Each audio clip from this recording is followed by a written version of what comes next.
G'day guys, Christopher here. We're gonna do a late night Paletteful packs here, and I wonder if it's gonna be watercolors since it's World Watercolor Month. I was slow to the game to figure that out, and I, as usual, have opened the box backwards for this camera. Sorry about that. And if you're new here, my name is Christopher, and I make art videos, and we have some more Marabou graphics stuff, like I pre-warned in a recent unboxing video. Seems to be lots of Marabou graphics gear floating around these boxes. Menu aside, it's always so much fun. Oh wow, look at this cutie. It's bee paper. I have wanted to try that out. That is awesome. Is it thick? Ooh, maybe? Yes? No? Is that the cover? Pretty thick, pretty sturdy. And let's just keep pulling stuff out. Okay, a whole set of Marabou pens here. Ooh, they look like they're brush markers, so that's exciting. Wow, okay. Ooh, a water brush. So I guess they are water activated and can be a sort of watercolory thing. And a Sakura micro Perm 0.3. I think I got a 0.5 in, is it Art Snacks? And I found that they're not so great. They just bleed a lot. And that looks like it. And let's put this beat up box aside. I think really suffered in the postal service this month. Okay, so here we are with all the supplies, and there's 2 packs of Aqua Pen Graphics, Marabou Aqua Pen Graphics here. One is the Mega Mash set, that must be this, and then the other is the Metropolitan set. Let's have a look. I think the black repeats, but maybe nothing else. Okay, the green looks similar. Let's bust these open and have a look, shall we? And I think, yeah, it's on the packet.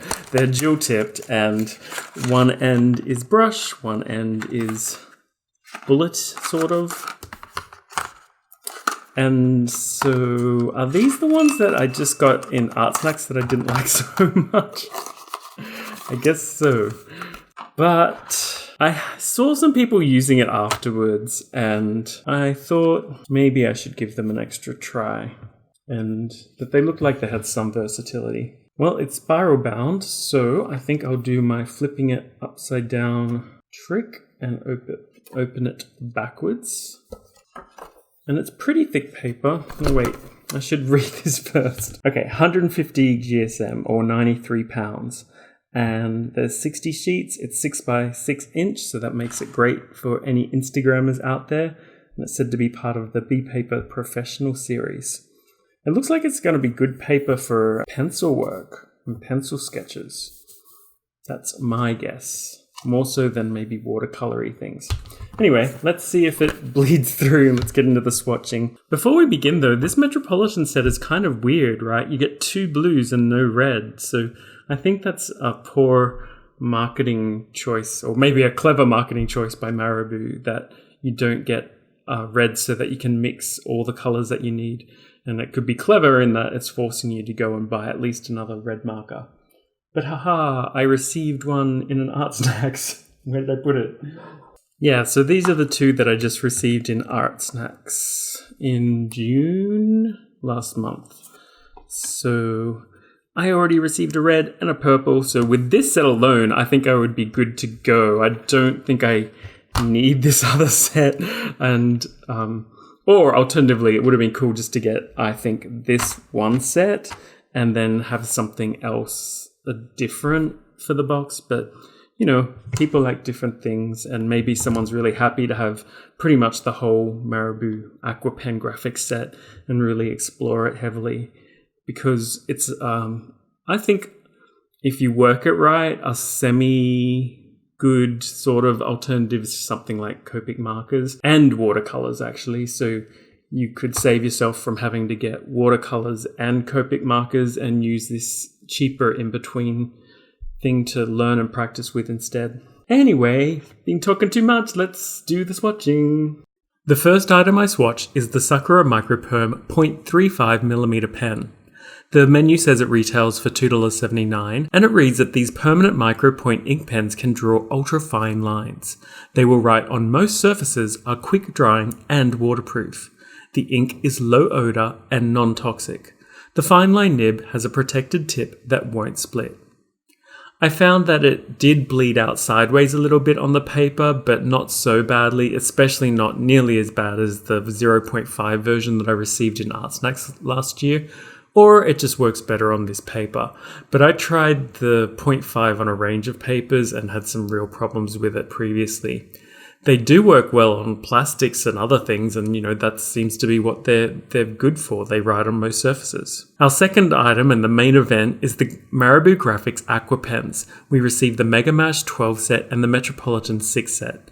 The menu says they retail for a whopping $44.98.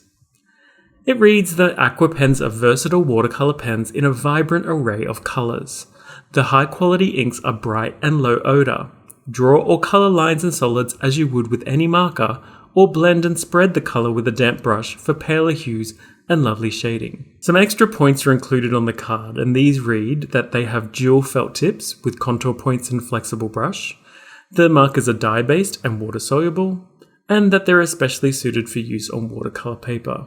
I do think if you're on a tight budget and you're just starting out as a beginner, that these are a way to get a kind of feel of what a brush marker would be like, even though they are water-based compared to the alcohol markers that most people like. And then you can use them almost like watercolors as well. Just be aware that you're going to leave lines behind on most papers. To blend these markers, where you receive the Sakura Koi water brush, it's the large 9ml version, which the card says retails for $7.49. This water brush was designed to easily transport and store water when you're away from your home or studio. The brush separates into two parts, a fine flexible brush tip and a barrel handle with a plug to carry the water. The comfortable grip is great for controlling blending, shading and highlighting.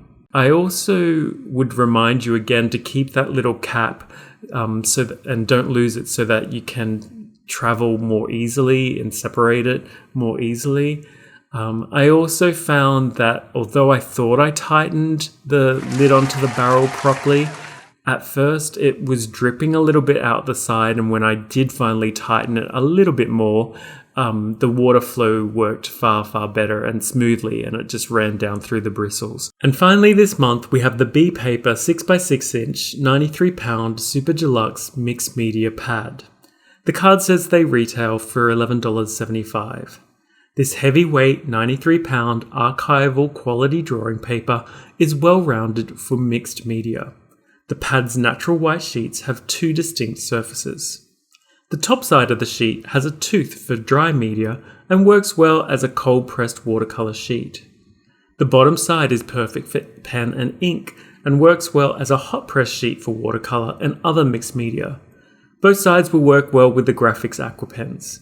Experiment and see which surface you like best. I could definitely see and feel a difference between the two sides of the paper, so I think it's great that they pointed that out and that they encourage you to try and experiment on both sides. Paper is a little thin for my taste, but it actually holds up to these markers even with fairly heavy watery washes quite well. I was really quite surprised. And there's no bleed through to the next page. There's a little bit of ghosting on the back side of the sheet that you use. Personally, I don't use both sides of the paper anymore for sketchbooks, or I rarely do. So for me, that's not an issue. Pretty much though, this is just a sketchbook, and so it should just be for quick things on the go when you're out and about, or working out ideas, maybe doing thumbnails, maybe doing some quick studies, that sort of thing. Or at least that's what I'm going to be using it for. If we flip the card, we see the prompts for this month. Week 1, Metropolitan. Week 2, Office. Week 3, Future. Week 4, Shy. And so I guess you could say I'm combining the first 3 weeks of Metropolitan, Office and Future, but mostly Metropolitan. I've decided to do a skyline of Shanghai City in China. I've never been there, but I've been curious about it, and I've had many friends travel to there. It's probably not somewhere that I'm really excited to get to or go, but it does look like a beautiful city, and the skyline is incredible, especially since the last 20 years. It's really transformed. In fact, I think it's something like 20 of the tallest buildings that are shown in that skyline have all been built since the year 2000. So Shanghai has gone through, like much of China, a remarkable and rapid transition. I go with a really quick and loose sketch palette because I just wasn't that into a mood of drawing, and I guess maybe the prompt didn't speak to me that much either. And also, I feel like this is a really kind of sketchy sketchbook, right? That it should be for quick things. I also wanted to try as many of the markers as possible, and we got a lot of them. And usually when you're playing with a lot of different colors, things just don't turn out that interesting. Personally, I'm finding more and more that if I limit my palette of colors, that I end up with something that I'm more happy with these days. But there's also the fact that I just drew this in like less than 10 minutes and just started going in with the colors for another maybe half an hour on top of that. I spent most of my time on the last bits that have the black lines and the darker areas. In fact, I end up getting too dark and too muddy, I think, so I have to break the rules a little bit and bust out some white pens at the end and to just get some contrast back that way. But in general, I'm happy with the effects that I created for the night lit water scene, and I think the buildings have some interesting character to them, but it is a bit of a mess. And the sky, I just kind of didn't do very well, in my opinion. I started to try to throw out these arcs of light from the main tower, and it just ended up being too many things going on. I try to correct it by having more vertical lights placed on top of that, but of course these markers, like most markers, they just don't layer on top of each other that well unless you've planned things out right from the start and you know where you're putting them. So all in all, it's just a little quick sketch really, and it's definitely not my favorite thing, but you can let me know in the comments down below if you like it or not. And I hope that you've enjoyed the Paletteful packs for July if you've received it. It's, I guess, not my favorite box that I've received, or it's actually, to be more clear, one of the least favorite boxes that I've received.